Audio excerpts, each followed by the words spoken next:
Former district judge himself, Texas Congressman Louie Gohmert. Congressman, good to see you this morning. Thanks very much for weighing in. Thank you. Give us your reaction. What do you make of the Democratic reaction to this nomination first? They had the press release written even before they knew the name. We have the press release to show you. Yeah. It just said XXX. And then they just put in Kavanaugh's name, and they actually spelt it wrong, by the way. So, you know, they basically were ready to fight before. Yeah. They had the signs made with the blank. They were just filling the blank. They didn't care who the president appointed. They were going to war over it. And it all just continues to destroy their credibility. When you're ready to just lambast anyone, no matter who it is, if a president appoints us, then it's pretty outrageous. But President Trump really had a tough battle to fight here because he had so many that were on the Republican side that were looking to have a fight. And John McCain was one of them, Susan Collins another. So with the slim margin he has, the president had to be very careful in his choice. You know, and I love the fact that the indications are that our #1 female candidate, the president seems to indicate she may be ready for the next appointment because a lot of us would like to see her there. But getting her through right now, looking at it in the last 24 hours, last 12 hours at least, that would have been a really, really tough push given who the Republicans are and how weak they are, some of them, in the Senate. So it was a good choice. You got to overlook his Ivy League background and how they don't teach much in the way of the Constitution in Harvard and Yale anymore.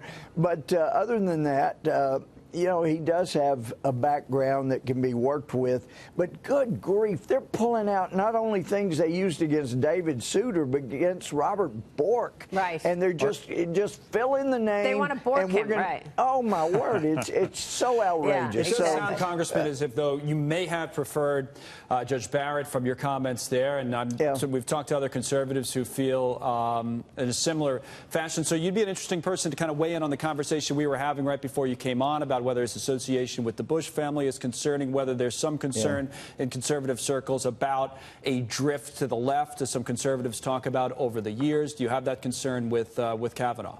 Well, with President Trump, he gave us a list and said, here's who I'm looking at. These are people I will appoint.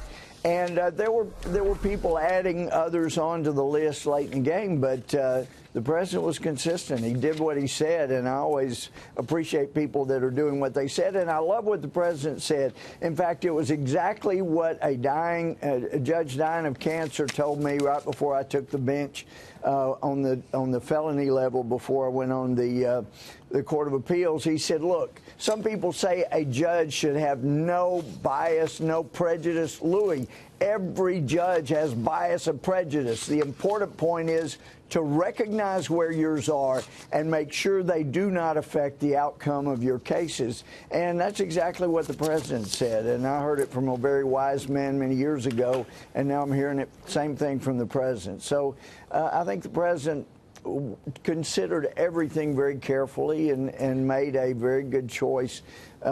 Considering the circumstances, he's got to get this justice confirmed. Yeah. And that's got to has to have been one of the considerations with McCain in the situation he is. We know the president's called all of the senators. I think only one did not take his call. But anyway, it's pretty impressive the way the president went through this process.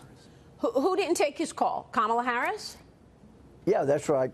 Well, I saw it on Fox, so it was Kamala Harris who I'd heard had not taken his call. Let me ask you, Congressman, I want to switch gears here and ask you about some other happenings this week in Washington. The Judiciary Committee has subpoenaed Lisa Page. Peter Strzok will be in a public hearing on Thursday. What are you expecting from this as the investigation into how the Trump collusion investigation started? Well, I was there for a good bit of the Strzok testimony when he testified behind closed doors.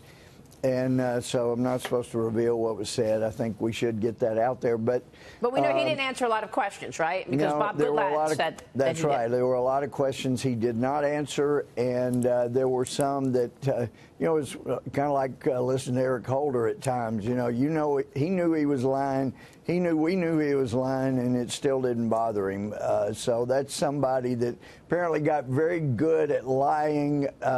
And apparently had a lot of practice on his own wife. So he's good at it, and you can't really trust what he has to say, but nonetheless, you need to ask him some questions anyway. Right, but the issue is, how are you going to prove, or can you prove, that those texts that the bias in the text actually dictated how he worked and his behavior running that investigation into Trump? Well, that was one of the more just irrational statements that the Inspector General made in his report, that he couldn't be certain that Strzok was not affected by his prejudice when he summarily ended the investigation into Hillary Clinton and immediately shifted gears in going after Trump. My gosh, when you line up all of the things he said about his bias and prejudice, and then you look at every single thing he did was consistent with that bias and prejudice,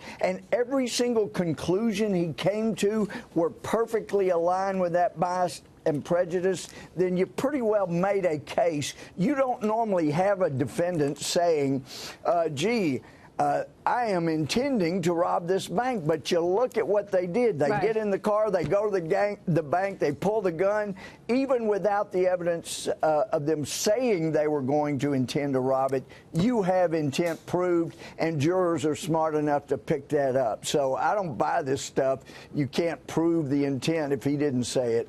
It's ridiculous. It's all there. Lay it out. Everything he did is consistent with his bias. Congressman, thanks very much for weighing in. We'll be watching those testimonies. Good to see you, sir. Thank you. Congressman Louie Gohmert there.